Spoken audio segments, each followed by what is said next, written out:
ना मंदामाई शिकलेली नव्हती का, ना मंदामाई अडाणी होती का, ना मंदामाई शिकलेली नव्हती का, ना मंदामाई अडाणी होती का.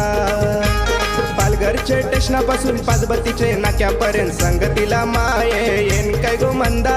पालघरचे स्टेशनापासून पाचबत्तीचे नाक्यापर्यंत संगतीला माये येन काय गो मंदा. ना मंदामाई शिकलेली नव्हती का, ना मंदामाई